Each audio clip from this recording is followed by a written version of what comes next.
अस्सलाम वालेकुम रहमतुल्लाहि व बरकातहू। तो हम लोग डिस्कस कर रहे थे करंट इलेक्ट्रिसिटी के चैप्टर को, और आज हम लोग डिस्कस करेंगे सोर्सेस ऑफ करंट। तो हमने डिस्कस किया था कि करंट की इलेक्ट्रिक करंट को, करंट की डायरेक्शन को, और करंट चार्ज कैरियर्स को। आज हम डिस्कस करेंगे सोर्सेस ऑफ करंट को। तो हम देखते हैं कि हम लोग अक्सर वॉचेस वगैरह पहनते हैं, तो उसमें से भी तो इलेक्ट्रॉन मूव कर रहे होते हैं, पर हमें जो है वो करंट लगता नहीं है। तो ऐसा वॉच में भी बैटरी होती है, पर ऐसा होता है क्यों है?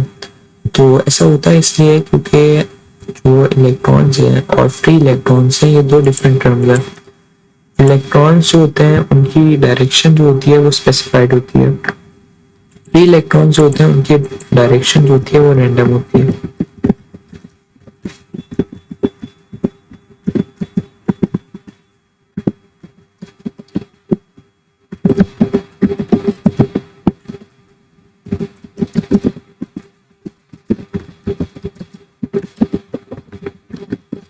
तो फ्री इलेक्ट्रॉन्स होते हैं वो रैंडम डायरेक्शन में मूव कर रहे होते हैं, यानी अगर एक इलेक्ट्रॉन आगे की तरफ जा रहा है तो एक इलेक्ट्रॉन पीछे की तरफ आ रहा होता है और वो उसके इफेक्ट को कैंसिल कर देता है। तो इस वजह से जो इलेक्ट्रॉन्स हैं, अगर उनकी जो रैंडम मूवमेंट और जो इलेक्ट्रॉन्स हैं वो 700,000 स्पीड पर वो मूव कर रहे होते हैं, तो ऐसा पॉसिबल होता है कि जो इफेक्ट्स हैं वो एक दूसरे के कैंसिल हो जाते हैं।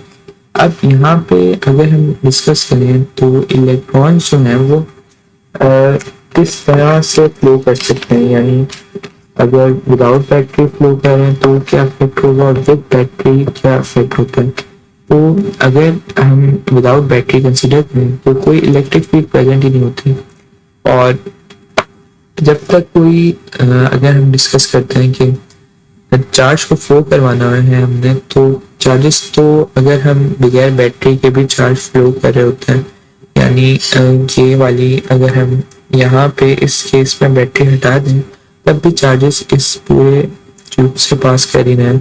पर अगर हम बैटरी को लगाएंगे तो फ्लो होगा इलेक्ट्रॉन्स का, इसकी वजह से करंट प्रोड्यूस होगा।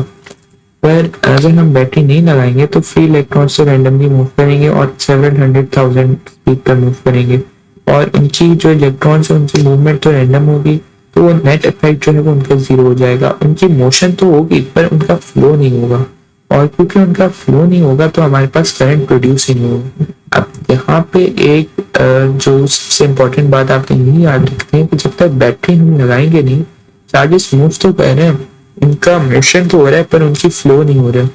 और जब हम बैटरी लगाते हैं तो फ्री इलेक्ट्रॉन्स जो है वो मूव करते हैं कांस्टेंट स्पीड के साथ, और फ्री इलेक्ट्रॉन जब कांस्टेंट स्पीड के साथ मूव करते हैं तो एक इलेक्ट्रिक फील्ड डेवलप होती है, और उस इलेक्ट्रिक फील्ड की डायरेक्शन में वो इलेक्ट्रॉन्स मूव कर रहे होते हैं, और वो जिस स्पीड से मूव कर रहे होते हैं उसको हम ड्रिफ्ट वेलोसिटी कहते हैं। और ड्रिफ्ट वेलोसिटी जो होती है वो ऑर्डर ऑफ 10 की पावर -3 होती है। ऑर्डर में कुछ भी आ सकता है, यानी 1 की पावर -10 की पावर 3, 2 की पावर -10 की पावर 3। और जो बैटरी है वो इलेक्ट्रिक फील्ड डेवलप करती है।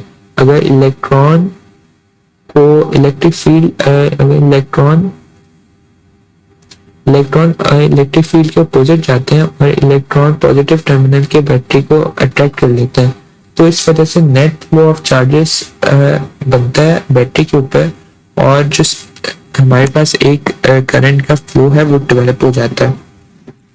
अब यहाँ पे एक इम्पॉर्टेंट बात है कि विद बैटरी के साथ भी जो चार्जेस है ना वो एक कांस्टेंट स्पीड के साथ ही मूव कर रहे हैं, तो इस वजह से जो है ना हमें वो जो हमने डिस्कस किया था हमें करंट लगता नहीं है।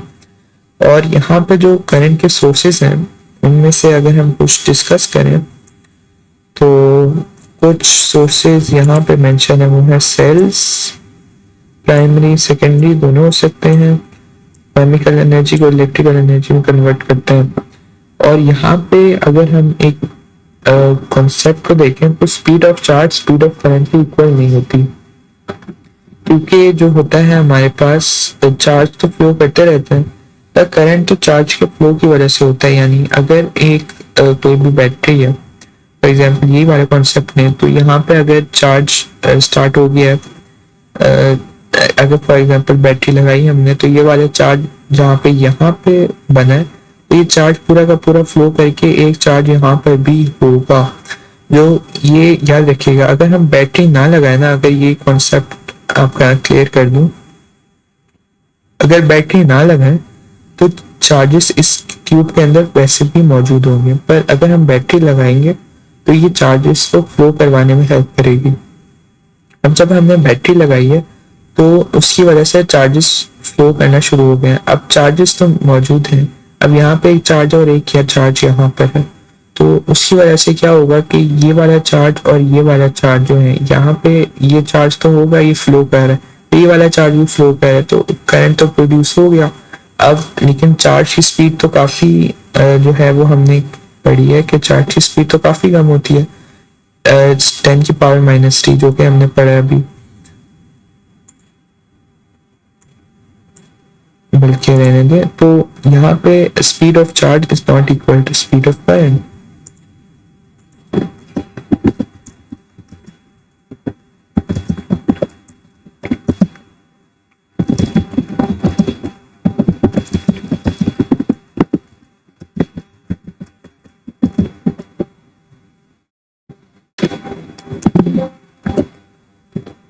अब हम अगर सोर्सेज ऑफ करंट को डिस्कस करें कि करंट कहाँ कहाँ से प्रोड्यूस हो सकता है, तो सबसे पहले अगर हम पहली सोर्स को डिस्कस करें,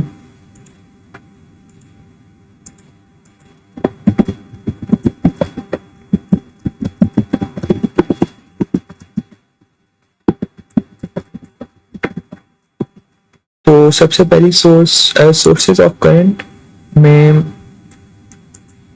सबसे पहली सोर्स है हमारे पास सेल्स। सेल होता है क्या? सेल कोई भी एक हम आम यूज कर रहे होते हैं नॉर्मल घरों पे, तो वो सेल करते हैं क्या? सेल का बेसिक फंक्शन होता है chemical energy they convert chemical energy into electrical energy, कि वो केमिकल एनर्जी को इलेक्ट्रिकल एनर्जी में कन्वर्ट करें। और सेल्स जो होते हैं वो प्राइमरी भी हो सकते हैं और सेकेंडरी भी हो सकते हैं। एक चार्जेबल होता है और एक चार्जेबल नहीं होता, पर ये अभी हमने डिस्कस नहीं करना क्योंकि हमारी बुक में भी नहीं मेंशन। फिलहाल आप बस ये याद रखें कि चार्ज प्राइमरी भी हो सकते हैं और सेकेंडरी भी।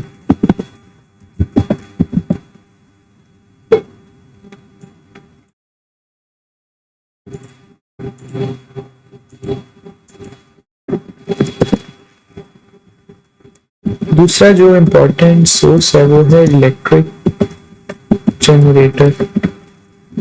इलेक्ट्रिक जनरेटर क्या करता है? वो मैकेनिकल एनर्जी को इलेक्ट्रिकल एनर्जी में कन्वर्ट करता है। अब जनरेटर जो होता है जरूरी नहीं है वो इलेक्ट्रिकल जनरेटर ही आप कंसीडर करें। तो फॉर एग्जांपल अगर आप विंड मिल्स को देखें तो वो क्या करती हैं, वो हमारे पास मैकेनिकल एनर्जी को यूज कर रही होती हैं। तो मैकेनिकल एनर्जी क्या होती है? कोई भी चीज जो घूम रही हो या कोई भी वर्क प्रोड्यूस कर रही हो, तो कोई भी एक्शन के जरिए, तो उसको हम मैकेनिकल एनर्जी कह रहे होते हैं। यानी इलेक्ट्रिकल एनर्जी भी उसके जो कॉइल्स के अंदर रोटेशन हो रही होती है, कॉइल्स के रोटेशन की वजह से इलेक्ट्रिकल एनर्जी प्रोड्यूस हो रही होती है। विंड मिल्स में वो आपने देखा होगा वो पंखे से होते हैं वाइट टाइप के जो घूम रहे होते हैं, जिसकी वजह से मैकेनिकल एनर्जी प्रोड्यूस हो रही होती है और उस मैकेनिकल एनर्जी को हम इलेक्ट्रिकल एनर्जी में कन्वर्ट करते हैं। पर इलेक्ट्रिक जनरेटर जो होता है उसका स्पेसिफिक काम होता है to convert mechanical energy into electrical energy.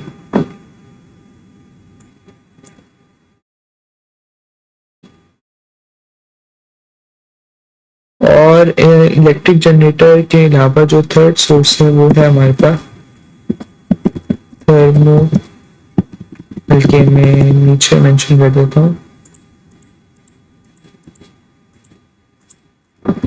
जो थर्ड सोर्स है हमारे पास वो है थर्मोकपल्स।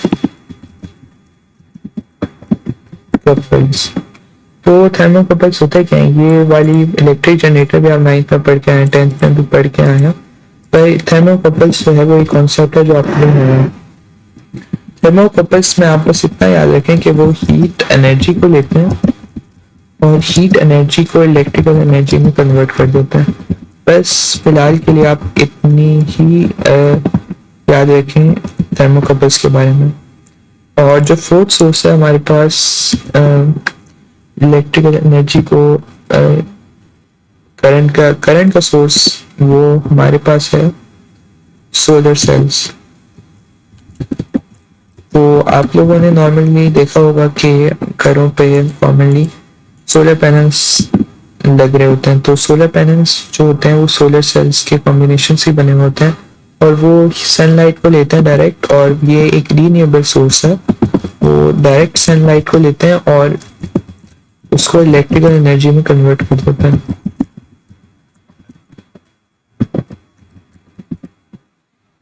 और ये जो है ये हमारे पास रीन्यूएबल सोर्स है। बाकी सारे जितने भी हमने डिस्कस किए हैं वो non renewable sources of energy हैं।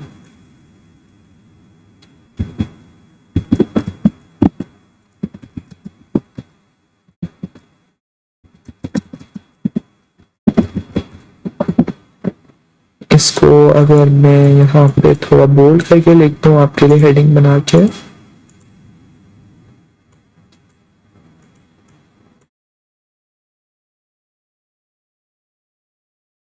तो ये सोर्सेज ऑफ करंट होपफुली आपको समझ आ गए होंगे। अगर आपने वाकई में, अगर आप सिर्फ और सिर्फ ये लिख देंगे तो आपको नंबर मिल जाएंगे, पर अगर आप कन्वेंशनली लिखना है तो आपको ये 4 बुलेट्स लिखते हैं तब भी आपको नंबर मिल जाएंगे।